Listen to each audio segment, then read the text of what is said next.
A GT350R that's won an awful lot of races.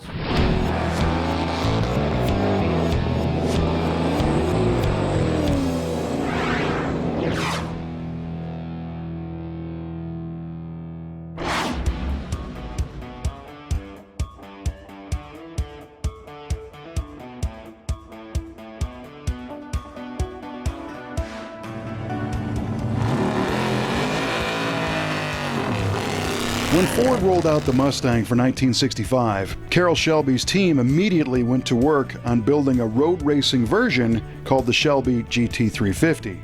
And the GT350 still stands as one of the pinnacle American performance cars ever built.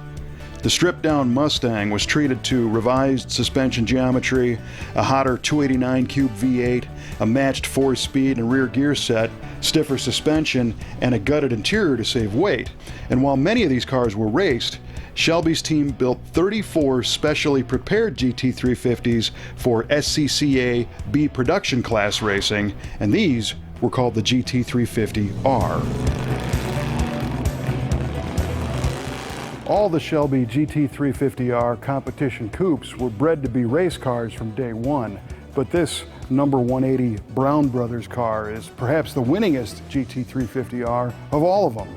It's a very special car here in the Brothers collection. From 1957 to 1964, the Chevrolet Bowtie flew in the winner's circle in SCCA B production class championships, driven by the likes of Don Yanko and Dick Thompson. But all that changed in 1965. Shelby's goal was to win races, and when his GT350R competition coupes hit the track, it was on.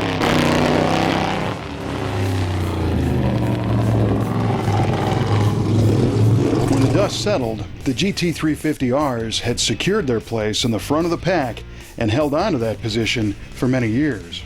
And this particular car was sponsored by Brown Brothers Motors in Vancouver, British Columbia, and driven by Tommy Hamilton, who campaigned the car in several series in the Pacific Northwest and Canada. And Hamilton was a seasoned sports car racer, and behind the wheel of the GT350R, he proved to be a powerful force on the track. In fact, he won the International Conference B Production and C Modified Championship titles in his first season racing the car in 1967. And he only got better for 68 when he powered the car to 5 different West Coast championships. All told, Hamilton won over 40 events in several different classes in the number 180 car.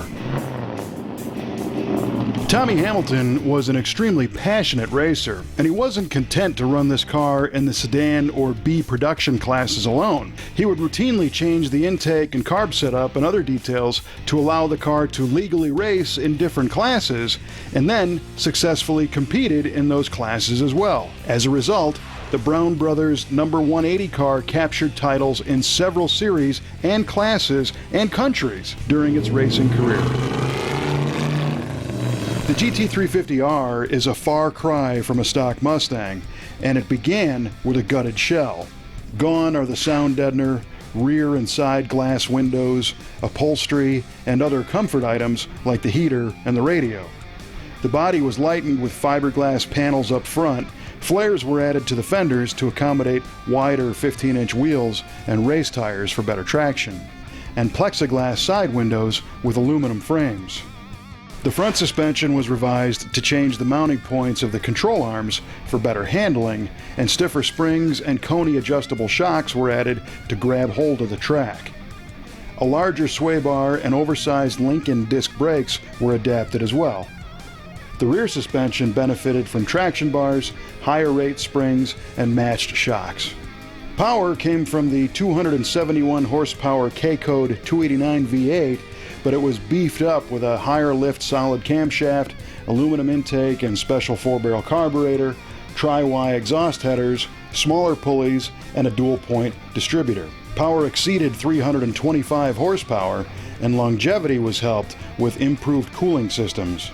Signature Cobra valve covers add valve train clearance, oil cooling, and a bit of style, and a support bar called the export brace kept the front shock towers from trying to meet each other. The 4-speed manual Borg-Warner T10M transmission feeds the 9-inch rear axle with a limited slip differential, and it's got Fairlane rear drum brakes mounted to it.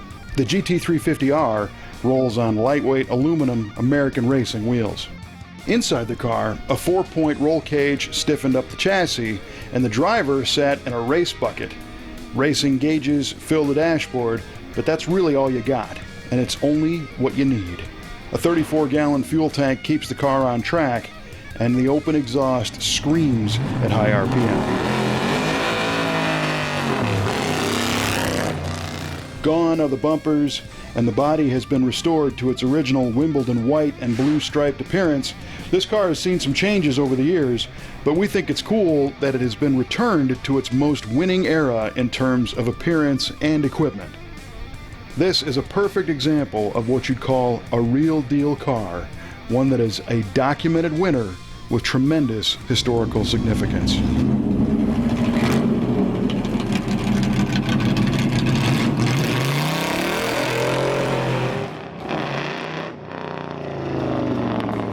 There's a wide variety of cars here in the Brothers collection, ranging from stock correct muscle cars that roam the streets to pedigreed full-on race cars that won on tracks. If you go to our website at MuscleCarOfTheWeek.com, you can go through and see the cars that we've featured from all varieties here in the Brothers collection. Thanks for watching Muscle Car of the Week.